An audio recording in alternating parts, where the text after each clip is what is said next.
5 नवंबर 2003 को 7 दरबारों के साथ ये मंदिर का शुरू किया गया। मंदिर से आपने देखेंगे तो आप देखेंगे लक्ष्मी नारायण जी की विशाल मूर्ति है और इसीलिए उसका नाम भी लक्ष्मी नारायण मंदिर ही रखा गया। हमारे यहाँ पे माता की गुफा है। हमारी गुफा में 9 देवियों का मंदिर है। नवरात्र में बहुत वहाँ लोग उत्साह से वहाँ देखने आते हैं, दर्शन करने आते हैं। हमने यहाँ पे एक वैष्णो देवी की रिप्लिका केव बनाई और उस केव के अंदर 9 दुर्गा और माता काली, माता लक्ष्मी और माता सरस्वती की पिंडियाँ स्थापित की गई।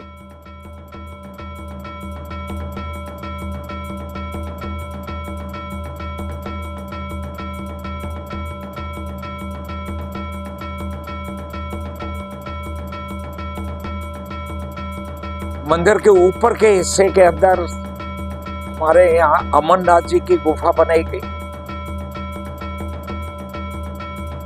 उसी गुफा के ऊपर फर्स्ट फ्लोर पे भगवान विष्णु शेष शैया पर लेटे हुए हैं और लक्ष्मी जी उनका चरण सेवा कर रही हैं।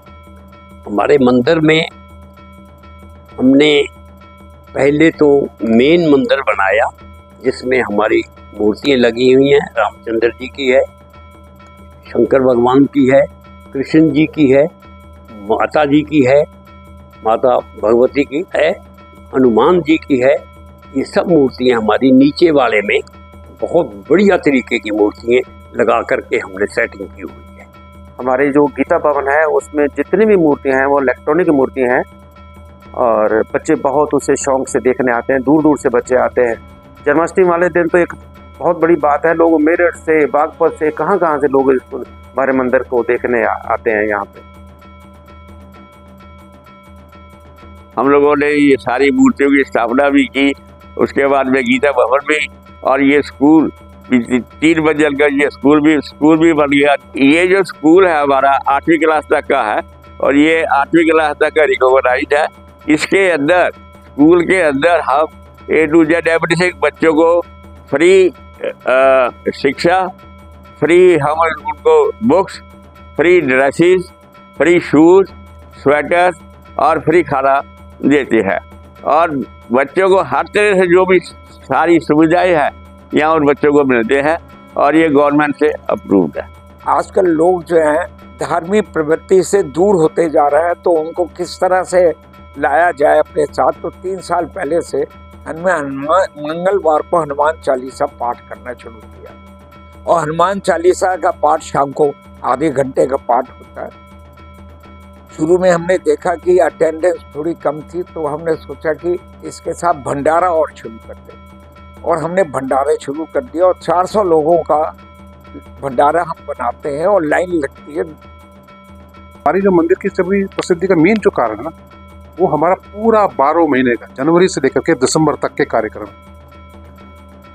बाकी कार्यक्रम छोड़ दीजिए, मेन रिलीजियस प्रोग्राम की मैं बात करता हूँ तो फरवरी में हमारी महाशिवरात्रि आती है।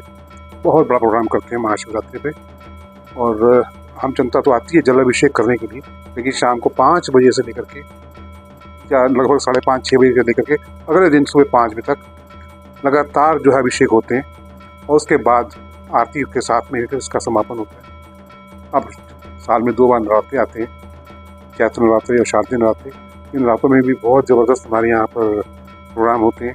महिलाएं बहनें हमारी वहाँ को कीर्तन करके ले जाती हैं, अच्छे प्रोग्राम होते हैं।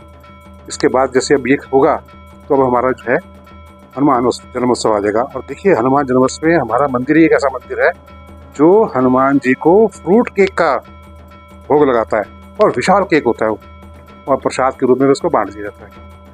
बाद में फिर एक और नवरात्रे आते हैं, जन्माष्टमी, रामनवमी आ जाती है, फिर जन्माष्टमी है। जन्माष्टमी के बाद हम गोवर्धन पूजा करते हैं, उसमें भी भंडारा करते हैं। तो इस तरह के जितने भी हमारे धार्मिक प्रोग्राम है होते हैं। एक सबसे बड़ा प्रोग्राम एक और भी होता है हमारा, वो है हमारा गणेश जन्मोत्सव।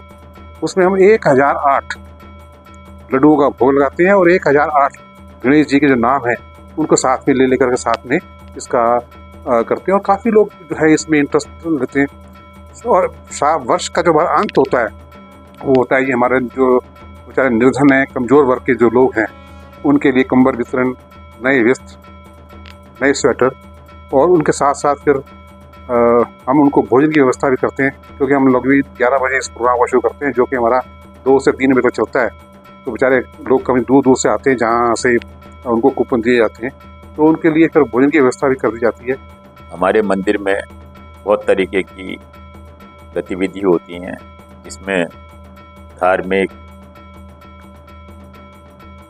आध्यात्मिक, शैक्षिक ये प्रमुख हैं, जो कि हर मंदिर में चलती हैं। हम लोगों के यहाँ कुछ 5 तरीके की डिस्पेंसरी भी चलती हैं, जिसमें होम्योपैथिक के हैं, एलोपैथिक के डॉक्टर हैं, डेंटिस्ट हैं, फिजियोथेरेपिस्ट हैं, और इस तरह से 5 डॉक्टर रोज बैठ करके जो भी मरीज आता है उसकी सेवा करते हैं। फ्री दवाई हमारी तरफ से सबको फ्री दवाई देती है। 2019 में हमने एम्स की सहायता से यहाँ पे नेत्रदान और अंगदान का एक अवेयरनेस जिसे कहते हैं वो शिविर लगाए। उसमें बहुत से लोगों ने अपना नेत्रदान का, अंगदान का संकल्प लिया, और ये 2019 इसकी एक शुरुआत थी कॉरपोरेट्स में जाने की, कॉलेजेस में जाने की, और अंगदान और नेत्रदान के अंदर जाने की। आज के टाइम पे इसका आकार इतना बढ़ गया है कि हम 8 संस्थाओं के साथ में रक्तदान शिविर लगाते हैं। हम इसको रक्तदान शिविर की जगह रक्तदान महोत्सव का नाम देना चाहते हैं।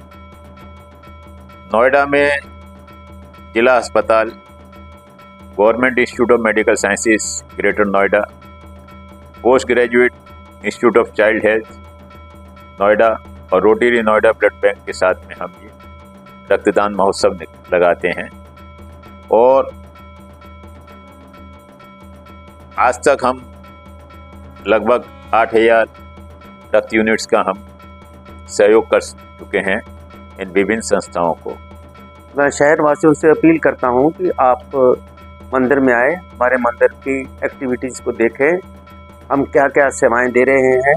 मंदिर की गुफा है, गीता भवन है, हनुमान चालीसा है, अमृत बानी है, हमारी डिस्पेंसरी है, हमारा स्कूल है। आके एक बार देखें हम किस तरीके की सेवा दे रहे हैं।